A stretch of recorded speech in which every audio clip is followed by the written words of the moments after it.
स्वागत है साथियों विकास शर्मा क्लासेस में। मैं पिछले लेक्चर में आपको बताया था कि संगत भर्ती से रिलेटेड आपका सिलेबस बताया था स्टैटिस्टिक्स का, और 583 पोस्ट आपके जो आने वाली है, भर्ती आने वाली है, विज्ञप्ति आ जाएगी 14 अक्टूबर को आपका एग्जाम है। तो उसी से रिलेटेड अब अपना नेक्स्ट वीडियो आ गया है। इस वीडियो में मैं पढ़ाने वाला हूँ आपको, अब लेक्चर अपने स्टार्ट हो जाएंगे इसी वीडियो से। पिछले लेक्चर में मैंने कुछ सामान्य से बातें बताई थी, सिलेबस को लेकर बातें बताई थी। आज हम सिस्टमेटिक मैनर में हम अपनी स्टडी स्टार्ट कर देते हैं। अब अपने कॉपी पेन निकाल लीजिएगा, साथ के साथ लिखते रहिएगा। कोई महत्वपूर्ण बातें हो तो उन्हें नोट कर लीजिएगा। ओके, कोई भी बात आपसे, मेरी बात कोई भी आपसे मिस नहीं होनी चाहिए। मैंने पिछले लेक्चर में आपको बताया था स्टैटिस्टिक्स शब्द को लेकर बात की थी कि इस शब्द का क्या संबंध है, ये कहां से आया है, क्यों आया है, इसी के रिलेटेड हमने बातें की थी। स्टैटिस्टिक्स हमने इसका मतलब बताया था, इसी को बोलते हैं हम सांख्यिकी। पहले बात तो इसके शब्द में ही आपको पता लगता है कि ये संख्याओं से रिलेटेड है, यानी डेटा से रिलेटेड है, आंकड़ों से रिलेटेड क्या होती है, आपकी सांख्यिकी होती है। बिना डेटा के सांख्यिकी हो ही नहीं सकती। आप बिना डेटा, जैसे आप बिना पानी के रह नहीं सकते, वैसे ही बिना क्या डेटा के सांख्यिकी रह नहीं सकती। क्लियर है क्या बात? अब सांख्यिकी, मैंने इस शब्द की उत्पत्ति को लेकर बात की थी कि इस शब्द की उत्पत्ति 4 शब्दों के बारे में बताया था मैंने। सबसे पहले तो स्टेटस, हाँ सर, स्टेटस भी बताया था आपने, ठीक है। इसके बाद मैंने स्टैटिस्टिक्स बताया था, ठीक है सर। फिर इसी के बाद नेक्स्ट बताया था स्टैटिस्टिक। क्लियर है क्या बात? इन सभी शब्दों का मीनिंग अब आप बताओगे, ये कहां से आया है, ये कहां से आया है, ये कहां से आया है। इसी के बाद एक और शब्द था स्टैटिस्टिक्यू, ये शब्द था। अब ध्यान से समझिएगा, ये शब्द है लैटिन। मैंने याद भी करवाने की ट्रिक भी बताई थी, हाँ सर। इसी के बाद इसे मैं बोला था मैंने इटालियन। ओके, क्लियर है बात? नोट कर लीजिएगा, साथ के साथ नोट करते जाइए, साथ के साथ याद भी करवाऊंगा। और अपने कॉपी पेन अपने साथ रखिए, हर बात इंपॉर्टेंट है, एग्जाम में क्वेश्चन बन सकते हैं। ये है जर्मन, क्या है ये? जर्मन भाषा का शब्द। और ये है फ्रेंच। क्लियर है बात? ये चारों शब्द कैसे याद करोगे? सबसे पहले स्टेटस एक सामान्य से दिख रहा है आपको, लेटिन स्टेटस, इतना सा ध्यान में रखिएगा। स्टेटस आप व्हाट्सएप में भी लगाते हो ना, बस उसको ध्यान में रखो कि ये लेटिन है। और यहाँ पे टा आ रहा है, स्टेटिस्टा, यहाँ इटा आ रहा है, तो इसको ध्यान में रख लीजिएगा, ये इटालियन या इटालियन शब्द है। ओके, यहाँ पर स्टैटिस्टिक ये जर्मन है, यानी के से पहले क्या आता है? जे आता है। इस वजह से मैंने भी ऐसे ही याद किया है इनको। अब स्टैटिक्यू, ये कौन से शब्द का हो गया? ये फ्रेंच। आगे बात समझ में? इन सभी शब्दों का मैं एक सार बताऊं तो स्टेट, यानी राज्य से रिलेट करते हैं। किससे रिलेट करते हैं? ये सभी शब्द एक राज्य से रिलेट करते हैं। आगे की बातें समझ में? ये सर राज्य क्यों बता रहे हो आप? पहले क्या होते थे? राजा महाराजा हुआ करते थे। हाँ सर, राजा महाराजाओं का जमाना था। अपने दादाजी से पहले मान लो, या 1700, या मैं बोलूं बहुत पहले राजा ही चलते थे। महाराणा प्रताप भी था, आपके बहुत सारे राजा महाराजा भी, अकबर भी था। ये सब राजा महाराजाओं का जमाना हुआ करता था, और राजा महाराजाओं को जानते थे उनकी शक्ति से। शक्ति, जो पावरफुल राजा क्या है, उसके पास सेना बड़ी होगी, बहुत सारे वहां पर उनके घोड़े रहेंगे, सैनिक रहेंगे, अस्त्र शस्त्र रहेंगे उनके पास। और ये सैन्य शक्ति का अनुमान लगाने के लिए क्या करते थे? उनका गणित करते थे, उनकी सांख्यिकी क्या करते थे। समझ रहे हो क्या?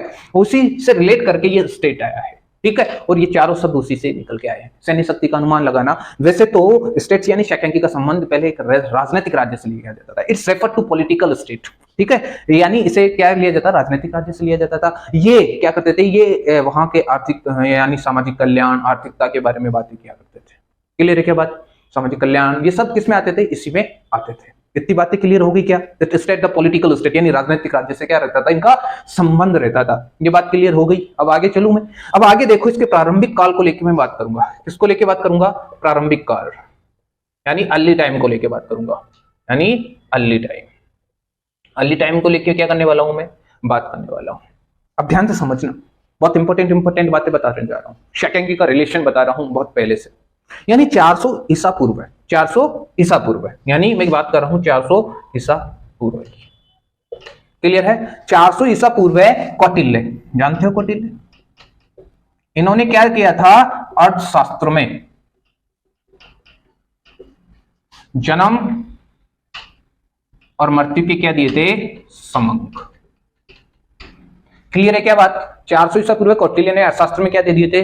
जन्म और मृत्यु के संबंध दे दिए थे। वहां से स्टेट्स चालू हो गई थी। अरे हाँ, वहां से क्या हो गई थी, आपकी स्टेट्स चालू हो गई थी। इसी के बाद देख लो 1600 ईसा पूर्व, 1600 ईसा पूर्व कौन कौन अब्बू फजल, कौन अब्बू फजल, इन्होंने आईने अकबरी में एग्रीकल्चर रिकॉर्ड बताया था। क्या बताया था? एग्रीकल्चर रिकॉर्ड, यानी कृषि से संबंधित आंकड़े, कृषि से संबंधित आंकड़े। आ रही है क्या बातें समझ में? आ रही है क्या बातें समझ में? हर एक एक बात इंपॉर्टेंट है, समझते जाइएगा। मैंने स्टेटस बता दिया था। अब 400 ईसा पूर्व कौटिल्य ने अर्थशास्त्र में जन्म और मृत्यु के क्या दिए थे? संबंध। 1600 ईसा पूर्व ने अब्बू फजल ने आईने अकबरी में क्या दे दी थी? एग्रीकल्चर से रिलेटेड डेटा बता दिया था। इसी के बाद देखो मोस्ट इंपोर्टेंट 2000 ईसा पूर्व, 2000 ईसा पूर्व, ये भी ध्यान में रखना है। 2000 ईसा पूर्व यानी कौन? यहां पर फारो विद्वान का नाम है। इन्होंने इजिप्ट में, EGYPT, इजिप्ट में, ये लो मैं दोबारा लिख देता हूं, EGYPT, इन्होंने इजिप्ट में सेंसस रिलेटेड क्या दे दिए थे? आंकड़े, जनसंख्या से संबंधित क्या दे दिए थे? इन्होंने आंकड़े दे दिए थे। बातें क्लियर है क्या? कितनी बातें क्लियर है क्या? मैंने बताया था कि स्टेट्स का संबंध क्या होता था, पहले एक स्टेट से लगाया जाता था। स्टेटस शब्द एक लैटिन भाषा का है, स्टेटिस्टा इटालियन का है, स्टेटिस्टिक जर्मन का है, स्टेटिकिया है फ्रेंच का है। इनसे हालांकि अभी तक क्वेश्चन आया नहीं है, अगर क्वेश्चन पूछ भी ले तो आपको ये याद होनी चाहिए। और प्रारंभिक काल के बारे में मैं ये बातें बता रहा हूं ताकि आप स्टेट्स में लेबद्ध हो जाओ। क्लियर है क्या बातें? इतनी बातें क्लियर है, फिर मैं अब आगे चलूं। आगे चले, अब हम इसके डेफिनेशन को लेकर बात कर लेते हैं। ओके, देखिए आगे।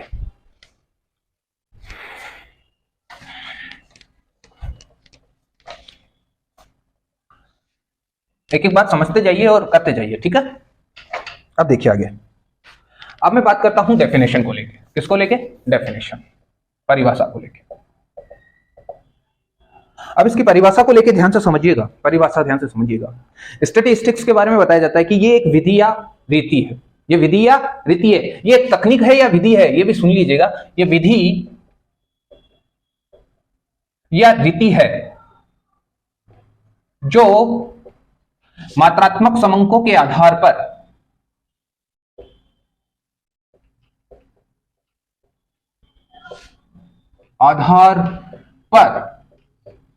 सुना, ये क्या है? ये क्या है? ये विधि या रीति है जो मात्रात्मक समंकों के आधार पर निष्कर्ष प्रयुक्त करती है।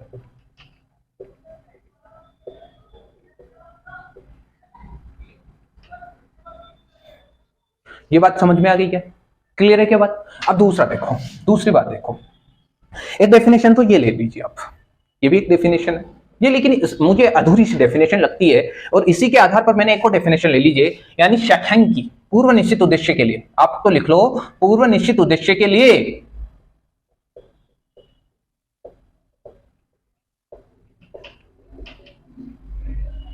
लिए समंकों का संग्रहण, लिखो, समंकों का संग्रहण, वर्गीकरण, सारणीयन, विश्लेषण तथा निष्कर्ष निकालने की प्रक्रिया ही शैक्षणिकी कहलाती है। आगे क्या बात समझ में? ये बात समझ में आ गई क्या? शैक्षणिकी क्या है? ये विधि या रीति है जो मात्रात्मक समंकों के आधार पर निष्कर्ष प्रयुक्त करती है। दूसरी बात, यहां पर भी निष्कर्ष प्रयुक्त कर रही है। यहां पे क्या कर रही है? पूर्व निश्चित उद्देश्य के लिए। उद्देश्य होना चाहिए, तभी तो आप क्या करोगे? आंकड़ों का संग्रहण करोगे। आंकड़ों का संग्रहण करके उनका वर्गीकरण करोगे, सारणीयन करोगे, विश्लेषण करोगे तथा उसके बाद निष्कर्ष निकालने की क्या है? ये प्रक्रिया क्या कहलाती है? शैक्षणिकी कहलाती है। आगे बात समझ में? ये डेफिनेशन याद हो जाएगी आपको? हाँ सर, ये डेफिनेशन हमें याद हो जाएगी। अब इसी के साथ सुनना, इसी के साथ और परिभाषाएं देखिए। शैक्षणिकी माध्यों का विज्ञान है। शैक्षणिकी माध्यों का विज्ञान है। ये किसने दिया था? बाउले ने। किसने दिया था? बाउले ने। ये भी आपको याद रखना है। आगे क्या बात समझ में? शैक्षणिकी माध्यों का विज्ञान है, ये परिभाषा किसने दी थी? बाउले ने दी थी। ओके, एक परिभाषा और ले लीजिए क्रॉस्टन और क्राउडन के अनुसार। क्रॉस्टन एवं क्राउडन के अनुसार शैखांकी एक विज्ञान है। देखिए, शैखांकी एक विज्ञान है जो शैखांकी विधियों के माध्यम से, जो देखिए, जो शैखांकीय विधियों के माध्यम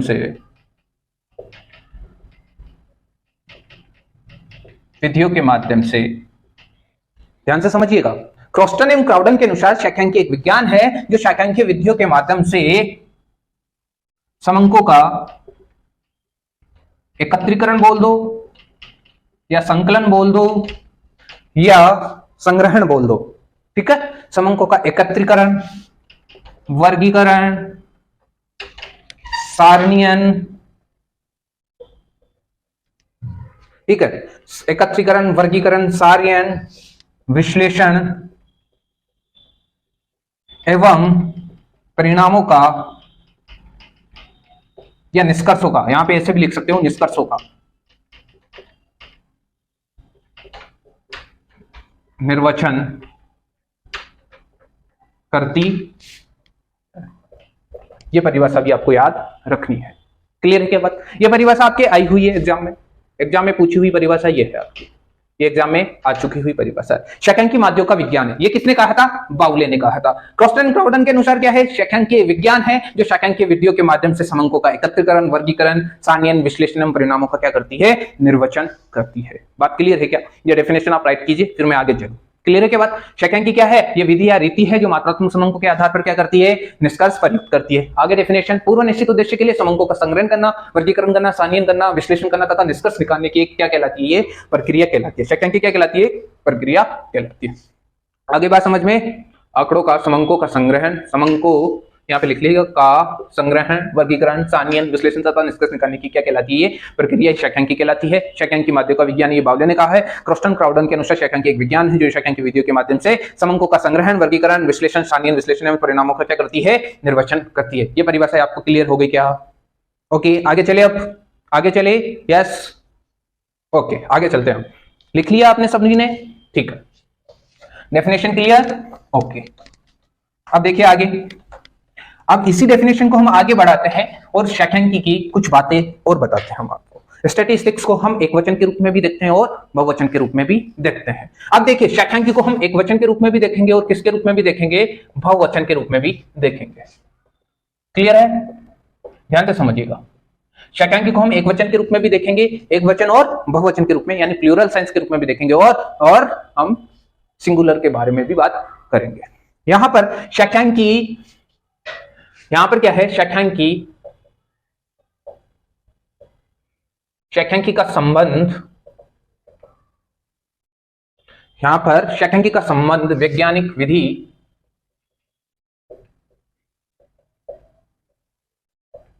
या रीति से है।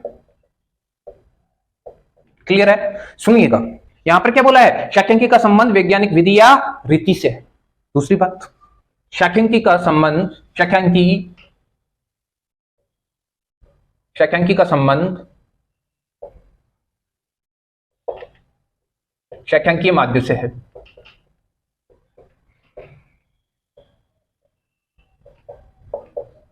शैखांकीय माध्य से है। दूसरी बात, यही बात मैंने रिपीट की है। शैखांकी का संबंध वैज्ञानिक विधि या रीति से। शैखांकीय माध्य भी क्या मतलब होता है? मेथड होते हैं, यानी मीन होते हैं, उन्हीं को हम मेथड बोलते हैं। अलग अलग मीन होते हैं, ठीक है, उसी से लिया गया है।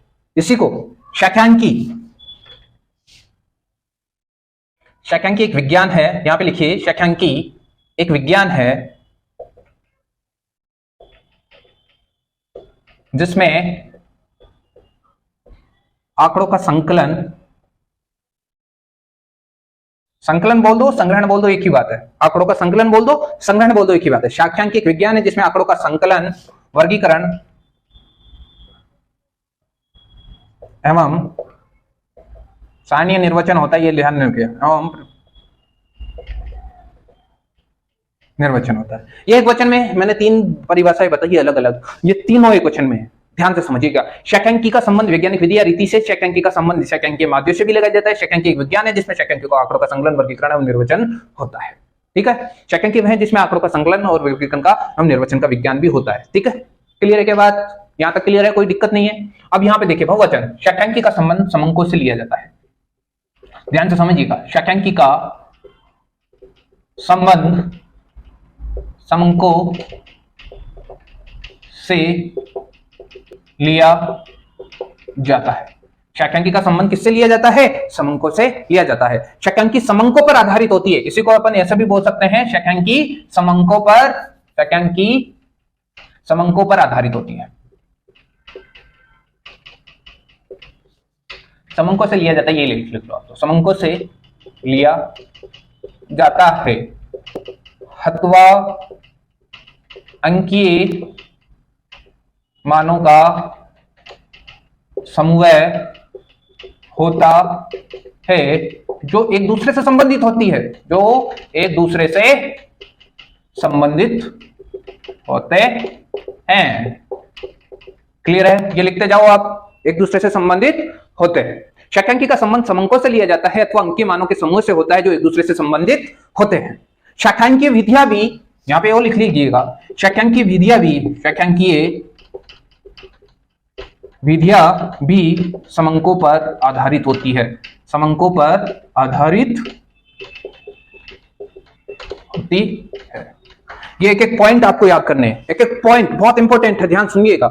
एक वचन में मैंने बोला शैक्षणिक का संबंध वैज्ञानिक विधि या रीति से है। शैक्षणिक का संबंध संज्ञा के माध्यम से भी लिया जाता है। शैक्षणिक एक विज्ञान है जिसमें आंकड़ों का संकलन, वर्गीकरण और निर्वचन होता है। इसी के बाद सुनिएगा, बहुवचन में शैक्षणिक का संबंध समूहों से लिया जाता है अथवा अंकीय मानों के समूह से होता है जो एक दूसरे से संबंधित होते हैं। और शैक्षणिक विधियों भी किसी पर आधारित होती है? समंकों पर ही आधारित होती है। ये दोनों डेफिनेशन मैंने स्टैटिस्टिक्स की एक वचन के रूप में बताई और बहुवचन के रूप में भी बताई। क्लियर है क्या यहां तक? आगे चले हम, आगे बढ़े हम। क्लियर है क्या यहां तक?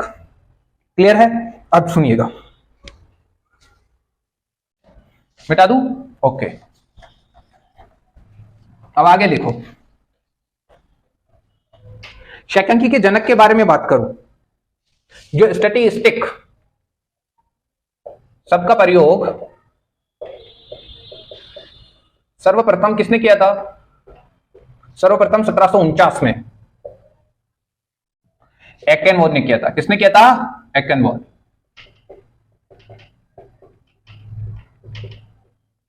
इन्हें शैक्षणिक का जनक भी कहा जाता है। इन्हें क्या कहा जाता है? शैक्षणिक का जनक भी कहा जाता। नोट कीजिए इसको, ये बात हर एक बात इंपॉर्टेंट है, सुनिएगा। स्टैटिस्टिक्स सबका प्रयोग सर्वप्रथम 1749 में जीएफ आकेनबॉर्न ने किया था, जिन्हें शैक्षणिक का क्या कहा जाता है? जनक भी कहा जाता है। गॉटफ्राइड आकेनबॉर्न, जीएफ आकेनबॉर्न, सुनिएगा, इसको जीएफ आकेनबॉर्न लिख दीजिएगा, गॉटफ्राइड आकेनबॉर्न या गर्लफ्रेंड मत समझ लीजिएगा। क्लियर है क्या बात? स्टैटिस्टिक्स सबका प्रयोग सर्वप्रथम 1749 में जीएफ आकेनबॉर्न ने किया था। इन्होंने शैक्षणिक का जनक भी कहा जाता है। अब देखिए, एक और क्वेश्चन बन जाता है आपका, शैक्षणिक के आधुनिक जनक कौन है? शैक्षणिक के आधुनिक जनक, शैक्षणिक के आधुनिक जनक है वो है प्रोफेसर आर ए फिशर। कौन है? R A Fisher, professor R A Fisher. ये भी ध्यान में रखना है आपको, ये आधुनिक शैक्षणिक के जनक है। ये मॉडर्न स्टैटिस्टिक्स के जनक कौन है? आर ए फिशर है। ये भी क्वेश्चन बन के आ जाता है कि आधुनिक शैक्षणिक के जनक कौन है, वो तो बताओगे क्या आप? Are A Fisher. क्लियर है कि इतनी बातें आपकी, इतनी बातें क्लियर हो गई क्या? अब आगे चले, हम आगे बढ़ते हैं। अब आगे सुनिएगा, हर एक बात इंपॉर्टेंट है आपके एग्जाम के पॉइंट ऑफ व्यू से। ये मैंने स्टार्ट किया है लेक्चर, तो हर एक बात इंपॉर्टेंट है आपके एग्जाम पॉइंट ऑफ व्यू से। मैं हर एक बात नोट करवा रहा हूं, इन सभी बातों के आप नोट करते जाइए और लिखते जाइए और आगे बढ़ते चलेंगे हम। क्लियर है क्या बात? अब लिखेंगे हम शैक्षणिक के चरण, ठीक है? शैक्षणिक के चरण लिखेंगे। अब देखो बेटा, आगे देखिए दोस्तों, शैक्षणिक के चरण, शैक्षणिक के चरण सुनिएगा।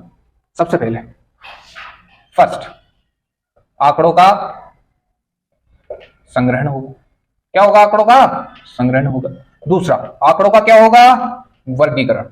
आंकड़ों का क्या होगा? वर्गीकरण। फिर क्या होगा? सारणीयन। क्या होगा? सारणीयन। इसके बाद आपका होगा क्या?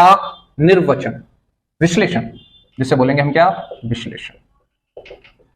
विश्लेषण बड़ा इंपॉर्टेंट है, ठीक है? इसमें एमसीटी भी आ जाता है, इसके अंदर कर्टोसिस भी आ जाता है, इसके अंदर सिक्वेंस भी आ जाता है। क्लियर है? जो विषमता होती है वो भी आ जाता है, ठीक है? ये चार चरण तो होते ही होते हैं। इसके बाद आपका एक निर्वचन तो होता ही है, लेकिन ये 4 चरण को वैधता दी गई है, सुनिएगा। और शैक्षणिकी में अगर आपके ऑप्शन में आ जाए क्या, नियोजन, मैंने बोला था शैक्षणिकी की जब मैंने परिभाषा लिखा है तो उसी में लिखा था कि शैक्षणिकी पूर्व निर्दिष्ट उद्देश्य के लिए आंकड़ों का संकलन, यानी पूर्व निश्चित उद्देश्य, यानी आपने कुछ नियोजन किया है तो वो प्रथम चरण माना जाएगा। अदरवाइज प्रथम चरण आप आंकड़ों का संग्रहण लोगे। अगर ऑप्शन में आंकड़ों का संग्रहण भी आ जाता है, आंकड़ों का वर्गीकरण भी आ जाता है, ठीक है, आंकड़ों के लिए आयोजन आ जाता है या नियोजन आ जाता है, तो आप ऑप्शन टिक करोगे, आंकड़ों का आयोजन या नियोजन या उद्देश्य, उसी को अपन उद्देश्य बोलते हैं। क्लियर है क्या बात? अदरवाइज अगर ये ऑप्शन में नहीं होता तो हम किसके लगाते टिक, आंकड़ों का संग्रहण। क्लियर है क्या बात? ये इंपॉर्टेंट है सारी बातें। अब मैं बातें करने वाला हूं स्कोप को लेके, ठीक है, शैक्षणिकी का स्कोप देखेंगे अपन। क्लियर है क्या बात? इतनी बातें क्लियर है क्या? मैं डेटा के बारे में भी बात करूंगा आगे। चलिए अब आगे बढ़ते हैं। क्लियर? अगर आपको इंग्लिश में लिखना है तो इसे कलेक्शन बोलते हैं, collection of data, classification of data, tabulation of data, इसे बोलेंगे विश्लेषण को एनालिसिस, इसको बोलते हैं इंटरप्रिटेशन। क्लियर है क्या बात? आगे बढ़े। अब आगे देखिए, आप बोलोगे प्रेजेंटेशन तो आया नहीं, प्रेजेंटेशन भी आ जाता है इसी में। क्लियर है क्या बात?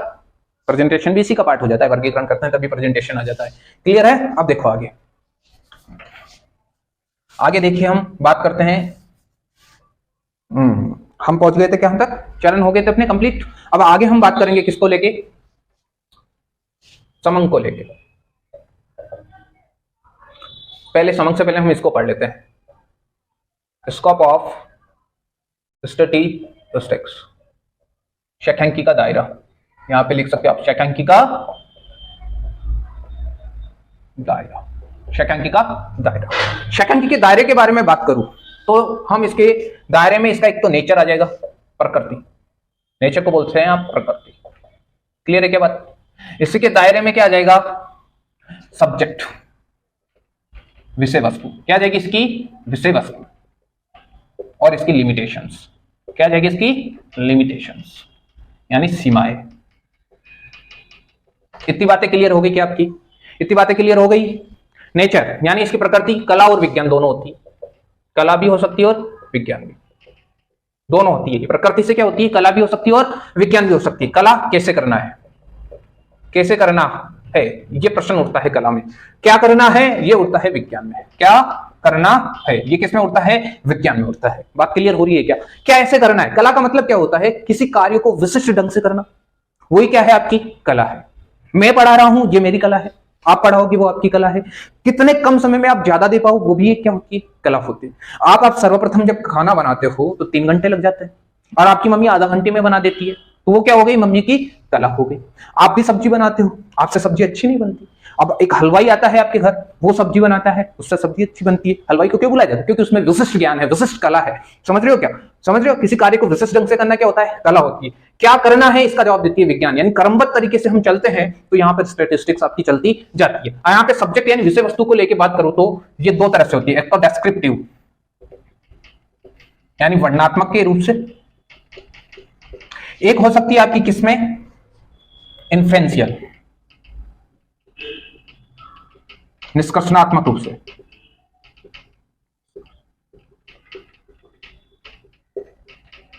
देखो डेस्क्रिप्टिव में क्या होता है, हम सभी को क्या लेते हैं, बहुत सारी चीजों का वर्णन कर देते हैं। इसमें सारी बातों का हम क्या कर देते हैं, वर्णन करते हैं। सेकंड की सभी समूह को लेकर क्या कर लेती है, सभी समूहों पर क्या करती है, विचार करती है, विमर्श करती है, उसी को हम बोलते हैं। इसमें क्या करती है, हम क्या करते हैं, बड़े समूह में से एक छोटा समूह लेते हैं, सैंपल ले लेते हैं। एक बड़े समूह में से क्या लेते हैं, हम जनसंख्या में से क्या लेते हैं, एक सैंपल ले लेते हैं, या पॉपुलेशन में से हम क्या ले लेते हैं, एक सैंपल या न्यादर्श ले लेते हैं, और उसी न्यादर्श के आधार पर हम क्या निकाल लेते हैं, निष्कर्ष निकाल लेते हैं। क्लियर है क्या बात? इसमें अपन सैंपल थ्योरी को पढ़ते हैं। क्लियर है क्या बात? ये इन्फ्रेंशियल हो गई। लिमिटेशन की बात करें तो स्टैटिस्टिक्स की लिमिटेशन बहुत सारी हो सकती है। ऐसे तो मैं कुछ गिनी चुनी लिमिटेशन बता देता हूं। ये तो संख्याओं पर आधारित होती है। किस पर आधारित होती है, संख्यात्मक यानी मात्रात्मक डेटा पर ये निर्भर करती है, गुणात्मक डेटा पर ज्यादा विचार विमर्श नहीं करती है। पहली बात तो ये लिमिटेशन हो जाती है। दूसरी, ये क्या करती है, व्यक्तिगत चीजों को नहीं देखती है, ये समूह को देखती है। ठीक है, समूह के संख्यात्मक मानों को लेकर चलती है। क्लियर है क्या बात? इसके जो निष्कर्ष निकलते हैं वो यानी भ्रमणात्मक भी हो सकते हैं, यानी आप इसमें कंफ्यूजन भी हो सकते हैं इसके निष्कर्ष निकालते टाइम।